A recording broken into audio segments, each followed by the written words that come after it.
Hello everyone, hope you can hear me okay. It's lovely to be here, and thank you to Pfizer for challenging us to think critically of culture, which is really important, and we shouldn't forget some of the examples that she's given us, in particular to us as service providers, to pay attention. Now here's my figure. I'm saying hello to everyone, but I also would like to introduce, to acknowledge the traditional custodians of the land that we meet on, and we like to use this map. You've probably come across it. Can you hear me okay? You've probably come across it rather than just acknowledging verbally, to visualize the multiculturalism that has existed before most of us migrants explored this wonderful country. More than 250 different language and cultural groups. I think they're actually over 700 upon the right arrival. And we recognize that multiculturalism isn't just something that was invented as a policy by our politicians during the 1960s, but that Australia has always been and always will be a very multicultural place, and we recognise that. I would like to introduce myself. I'm Gaby Heuft, and this is Abel for Sokifasi. We're from the Multicultural Advisors Network in Queensland, and we're funded by the government to support the work of government-funded aged care and disability care providers to service the culturally, linguistically diverse populations. We would like to probably speed up a little bit because we're running late, but we're talking today about best practice in engaging interpreters, about the barriers that still exist after decades of talking about utilizing interpreter services for best communication, and about person-centered and consumer-directed care when we work with populations from culturally and linguistically diverse backgrounds. We've heard about the diversity, so I don't want to further bother you with any stats. I hope the new stats will be available soon, and I think they will be mind-blowing. The question that I would like to put to you is, does the percentage of populations born overseas, is that reflected in the service that you provide? Do you actually have 25.7 or 20.5% of called clients accessing your service? That is what we need to think about, which goes hand in hand with Pfizer's challenge to think about culture. So what is best practice then? Best practice is a method or a technique that has been generally accepted as being more effective than many other alternatives. Best practice in communicating with a client that doesn't speak the English language at all or not well involves an interpreter. We need to keep this in mind. I don't know how many people here in this room have travelled overseas to other cultures and struggled with language issues when trying to communicate there, but it is very important to recognise that best practice involves engaging interpreters. So to maximise the capacity to communicate effectively, that is pretty clear, it's ensuring equitable access to people in your service. Just think about getting past your receptionist when you don't speak the English language very well is a major barrier. A best practice in engaging interpreters is also about ensuring that you are responsive to your client's background and their needs. It's to minimize minimize adverse consequences. negative consequences if you miscommunicate. And it also meets the principles of common law and your duty of care and your client rights. We know that if we don't engage interpreters when we work with people, that there is an equality and a safety risk that we need to be aware about. We need to manage this. It's our responsibility. It's a duty of care. The presence of language barriers increases the likelihood of adverse effects on the accessibility and equality of health services, health care that your clients receive.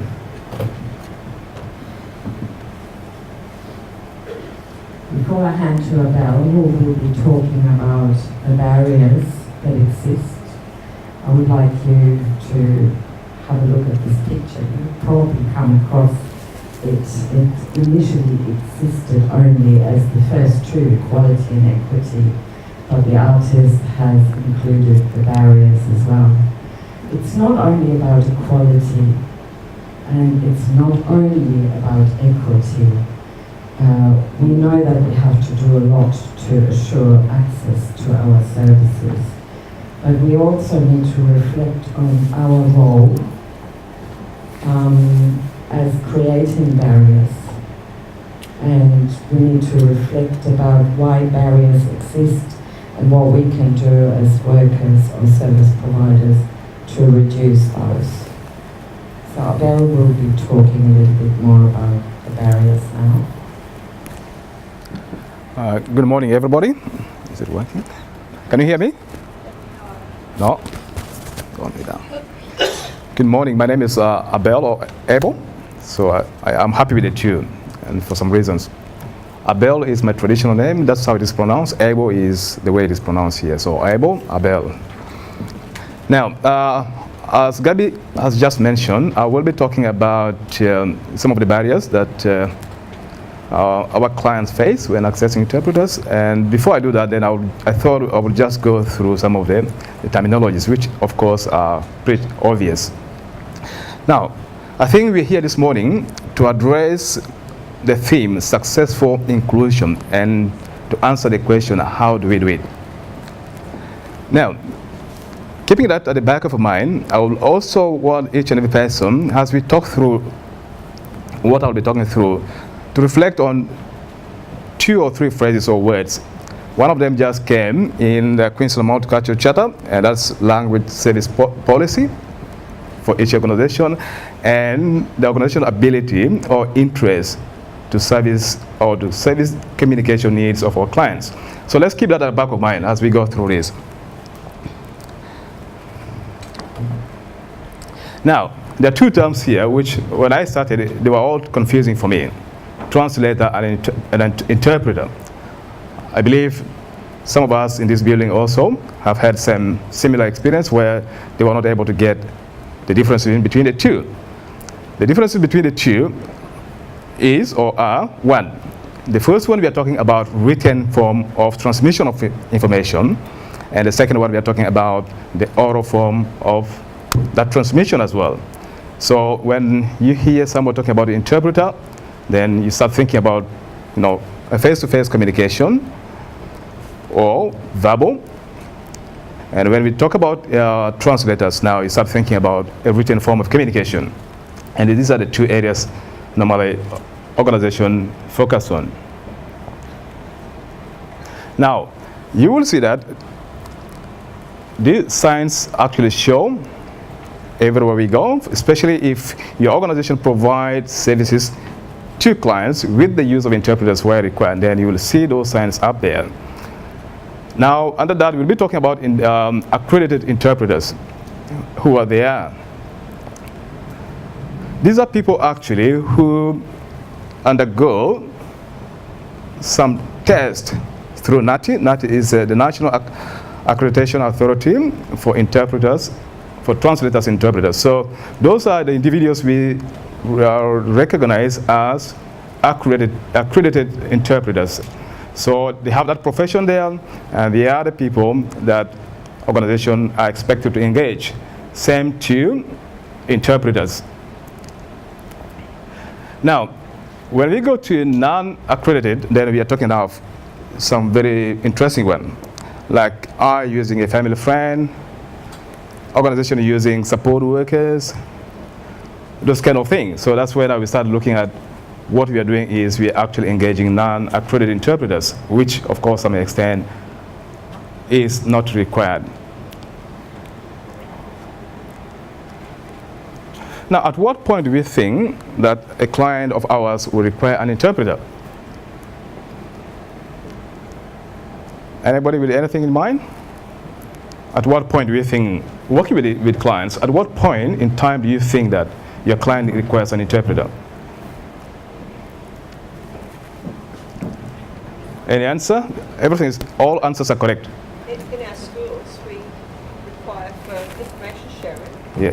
for medical, for any instructional Yeah. notes, anything enrollments to our students. That's right. Correct. Anybody else? Let's keep this very interacting, I think.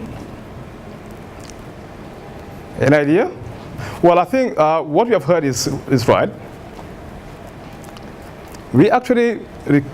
We should be thinking about actually engaging an interpreter when we actually realize that a client speaks no or very little English. Once we start realizing that, then that's the time we start actually thinking of engaging an interpreter. Or especially, as mentioned, when we are providing very important information, there's those vital information that we have to communicate. And for that reason, we cannot just engage a family friend or, to some extent, maybe a son or daughter. And most importantly, when you are actually explaining complex concepts. Let's go to the hospital. Now, you're talking to a client. Actually, you're trying to explain some diagnosis and treatment and all sort of thing. How would you feel to do that using a family member? Will you feel comfortable? Do you think there's a problem with that? Yeah. It's inappropriate. Correct. It's inappropriate. Because of confidentiality and jargon. That's right. So when we think about this, then we start thinking that, look, because of confidentiality issues, because of the nature of the information, because of the complexity of the terminologies and all those sort of things, it's good for us to start engaging professional interpreters. Now, in Queensland or in Australia, if an organization does not offer an interpreter, as we were hearing in the morning, then they have the right to actually complain. If you, as an organization funded by Queensland government, for example, or by any other federal body, then your organization does not offer or provide for the use of interpreter, and then you expect that a particular client somewhere will be raising a complaint. And if that complaint is not addressed, then it's likely that it might go to the ombudsman. And now what's happening is, then we are putting ourselves in a very dangerous position. So that's what we would expect as organization. Now, I did mention before that some organization tends to use family members. And one of the things somebody just mentioned was it is actually inappropriate to use a family member. That was coming from the back of the room. And it's correct. And for the reasons that we explained earlier, that when those information are complex and confidentiality is an issue there, and then we need to make sure that we actually don't just go for the family members. We don't go for a daughter who speaks good English or a son who speaks good English, because it's not appropriate. Those are some of the ethical things that we should be putting in mind. I know, of course, we are struggling with time. I know, we have some boxes to tick. We have to do certain things at a certain time, but it's important to know that we also consider, what we are dealing with and whom we are working for and whom do we want to address in this particular situation. Of course, our client, the consumer. Now, these are some of the things. A doctor goes to the house and gets a high school kid, speaks good English, actually, not like ours, and says, look, I need to explain something to you about your mother. Is that appropriate? The answer is no. Because there are terminologies there, actually, which by culture, a child is not expected. There are words that will come out from that conversation that by culture, a family member is not expected to engage either the parents or another family member in such conversation. But when you engage a professional interpreter, then you remove those barriers. Okay? For example, if you're using me as a family member and then you tell me to tell my mom, she got, one eye the other way, and then because of that culture issue, I'll just keep quiet. I'll not tell her. Then that communication has gone to the ditch. Nothing has happened. And of course, we expect what will happen after that. It's likely there's, of course, miscommunication, information has not gone through, and then if there is any medication involved, then that's a different thing altogether. Of course, consequences of using unaccredited interpreters, they are there highlighted. Accuracy, I've just mentioned something about accuracy. You don't use a professional person, then you expect some distortion of that information you're passing. Then the issue of impartiality. A professional person actually identify himself as an impartial individual. So whatever is happening there, it is just between two professionals plus the consumer. But if you use a family friend, then I will doubt where the impartiality will come in. So that's why we actually need to use professional interpreters or translators, not using family friends, neighbors, our sons and daughters. Confidentiality, of course, is another key one. Somebody just mentioned that we have to respect the confidentiality of that individual client we're dealing with, the consumer, which is of paramount importance to us as an organization. We need to actually ensure that confidentiality is a key issue in our day-to-day operations. Then, of course, relationship. There's the distortion of relationship. If you're using a family friend, you expect that the interaction there will not be up to date. And that relationship in that particular time will not be up to date as well. Now, what are some of the assumptions about a person who has a foreign accent like mine? Of course, the assumptions there. Some of them will say, well, this person does not speak, he doesn't speak English or he doesn't even know anything, which is fine, that's an assumption. Unless that assumption is actually confirmed, then it's not a problem. We all have to assume before we actually know what it is. So that's actually what's happening. But of course, when we overcome those assumptions, then we start going deeper, then that's when we realize that, look, there's much to that accent we're hearing from the other side of the fence, especially over the phone. And using the phone is always the hardest one. You can hardly get anything. You start shaking your head, what is this person talking about here? So these are some of the things we need to just keep an eye for. Now, of course, importance to remember. One of the things that we have to remember is we have to remember asking questions, because I'll say don't get assumption to overcome your ability to provide the right service or to address the need of the consumer. Now, what are some of the assumptions about a person who has a foreign accent like mine? Of course, the assumptions there. Some of them will say, well, this person does not speak, he doesn't speak English or he doesn't even know anything, which is fine, that's an assumption. Unless that assumption is actually confirmed, then it's not a problem. We all have to assume before we actually know what it is. So that's actually what's happening. But of course, when we overcome those assumptions, then we start going deeper, then that's when we realize that, look, there's much to that accent we're hearing from the other side of the fence, especially over the phone. And using the phone is always the hardest one. You can hardly get anything. You start shaking your head, what is this person talking about here? So these are some of the things we need to just keep an eye for. Now, of course, importance to remember. One of the things that we have to remember is we have to remember asking questions, because I'll say don't get assumption to overcome your ability to provide the right service or to address the need of the consumer. Because if you do that, then the end result is, of course, you get carried away. But if you're able to overcome that by asking some questions, then it's possible that you will get to do the right thing, and the right thing will be now, for example, addressing the communication need of the consumer. So, now, let's move to the barriers. There are some barriers, of course, to accessing these interpreters. We are looking at the barriers into actually 5 categories. We look at the organizational barriers, and then we also look at the cultural issues, and then the age, barrier related to age, disability, and health. Now, with the organization, I think we have spoken a lot about this, and of course, it's good for us again to repeat. Now, the fact that most of the organizations we are working for and, working in,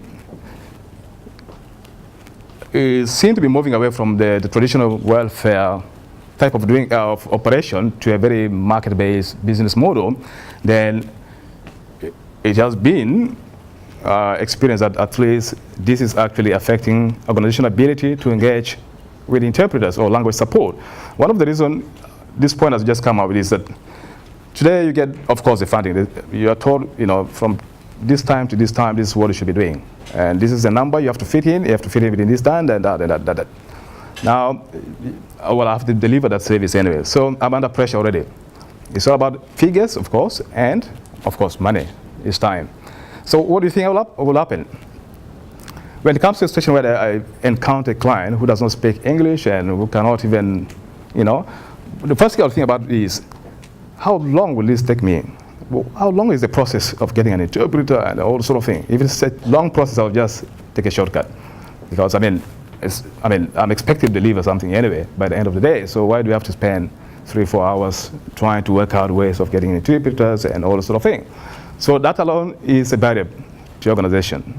And that's making it harder for them to actually develop that culture of using language support, engaging interpreters and translators as well. Of course, it's also the cost that's associated with that. We were told this morning that there are funding, of course, available. Perhaps it's something that we need to revisit. When we get our funding, we ask, the funding organization, the funding body, what portion of it is that we have to use maybe on accessing or paying for interpreters? Because, well, some of us have gone through this where you speak to some, say, oh, we are not paid, we are not funded for using interpreters. Maybe it's true or not, I don't know. So it's something that we need to go back and revisit. Let's go back to our organization and say, okay, well, do we have any funding for the use of interpreters and translators? If then, yes, if the answer is yes, then we should not worry about the cost. Because, of course, the cost is being catered for. If no, then it's something that we need to start exploring why. And, of course, the policy organization. There was a mention of language service policy. And this is what I think is an issue as well to some of the organizations. Do we have a language policy framework in place? If yes, what does it say? And if you know what it says, then we follow it, and then definitely we are making it easy for our clients to get the service. Because one of the issues we'll be addressing there will be use interpreters where required, perhaps.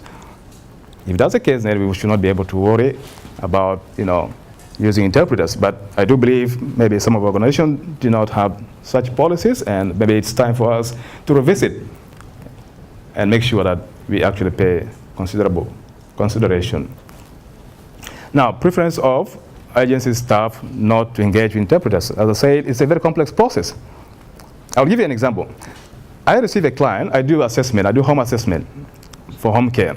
I receive a client with no English, and today I want to make contact with that client to tell him or her that I'm coming to visit him or her in the house to do an assessment.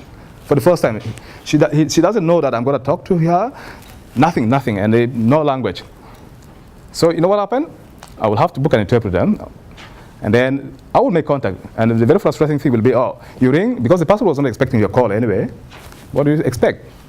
The phone is off, the battery is not there. So there are a lot of issues involved, but it does not mean that we cannot explore that. Those are the challenges we have to face, and these are the challenges we have to address as well.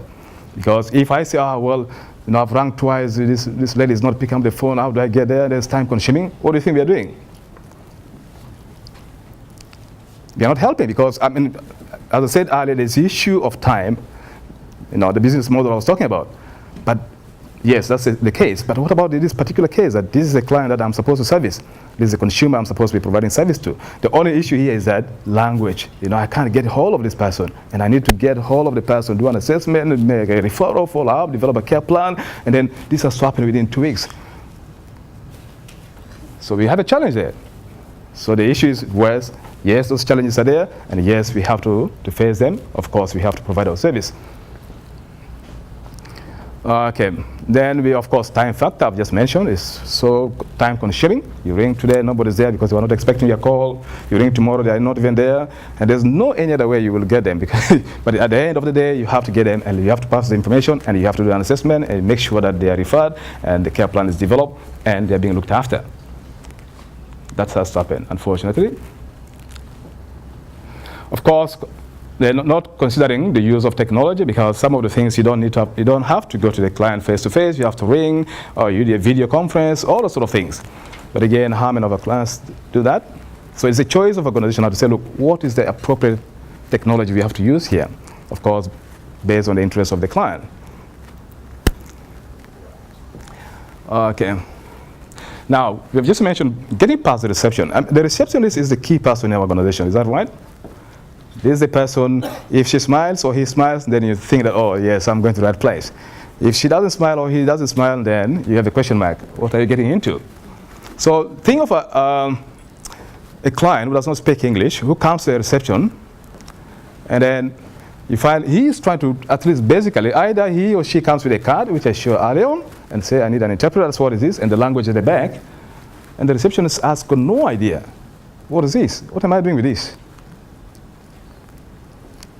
It is a problem, because if the receptionist cannot address the issue of the client with the card, then we expect that the client will not come back again. So it's important for our receptionists, of course, to get training. Somebody mentioned earlier that the need for training for each and every person in the organization is very important if you want to be very inclusive in what we do. Because otherwise, if the reception cannot get the client, even if I'm sitting at the back as a multicultural service provider or whatever worker, then it's likely that they may not get to me, because the end result is that once they're talking there, he's trying to explain himself. You find somebody shaking their heads. What is this? I don't get it. But if I'm close by, they will say, oh, Abel, are you there? Because I will intervene. So we have to make sure that our organization actually provide training to almost everybody, especially the receptionists, because they are the first contact. Yes, of course, lack of compulsory coordinated training, that's what I've just talked about. Data collection. The question is, how many of our organization know how many consumers from multicultural background we are working with? How many? If we do know, then we are doing the right thing, because if we know how many they are in that particular area, then it's likely that we will be very cautious. We'll be very conscious of the fact that these people are there. We have to provide service to them, and this is the number, and they will need language support, which is, of course, the use of interpreter or translator. Of course, again, the question of bilingual workers. Well, some organizations I would agree that they do have bilingual workers, which is excellent, and some of them totally none. So we need to start thinking about that as well, to engage some bilingual workers, staff members in our organization, so that we can actually overcome the barriers. And of course, discrimination is another one, of course. So if we are very discriminative, then it's likely that we may not be serious about really engaging with interpreters and providing support to people from CALD background. Then, of course, those barriers actually are related to culture. And one of them will be very simple. Not everybody in the multicultural community actually have an idea about the fact that they are entitled to engage with an interpreter, or they have no idea even that they can go to Blue Care, and then Blue Care will say, okay, don't speak English, I'll get somebody else to. They have no knowledge. And of course, because they have no knowledge, they are not experienced in dealing with with interpreters. I'll tell you one example where you are providing counseling, okay? Counseling is meant to be between me and you, is that right? When you start talking about bringing an interpreter there, and the consumer will be very reluctant. What is this? I'm supposed to talk to you, bring somebody there. Is there going to be any confidentiality here? What's happening? But of course, our role to say, look, you should not be scared. The people we're dealing with are professionals, and they are bound by some professional code of conduct. So these are some of the things we need to explain to them. Of course, we empower them, but of course, they don't know. Until we tell them, they will not know. So here again are some of the issues related to the consumers themselves. Of course, lack of trust. We have just mentioned lack of trust and confidentiality, of course.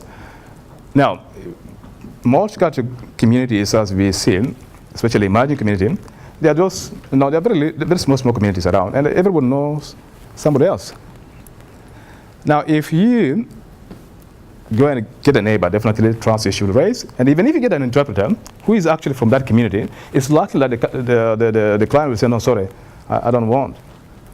And the reason is just one, because they don't know that whatever you'll be discussing will remain confidential. And they don't know that the person we are engaging, the interpreter, is a professional person, and he or she has to maintain that confidentiality. So that's to do with the client. But what is our role? Our role is to actually reinforce that, please, what we're going to discuss here is confidential, and you should not be concerned about trust issues. So everything will be kept. Emerging culture, of course, lack of available interpreters.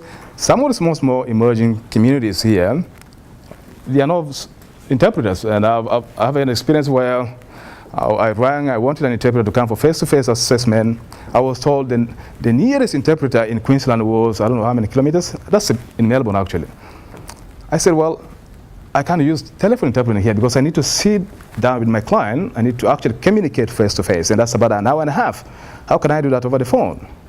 So these are some of the things, because there's a scarcity of those individuals, and what we do, those are some of the barriers we have.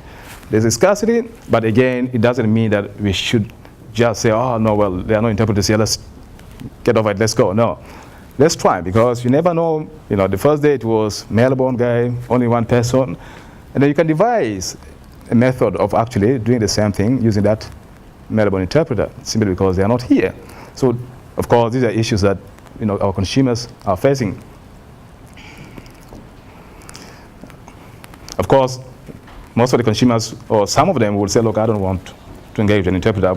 You better talk to my brother, because he speaks good English anyway. But it's against your role. Don't just accept it because they've said it.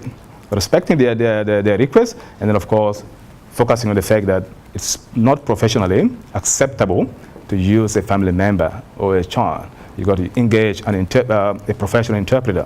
So it's our role, as well as organization, as staff members, to make this clear to the client, and of course, within their comfort zone.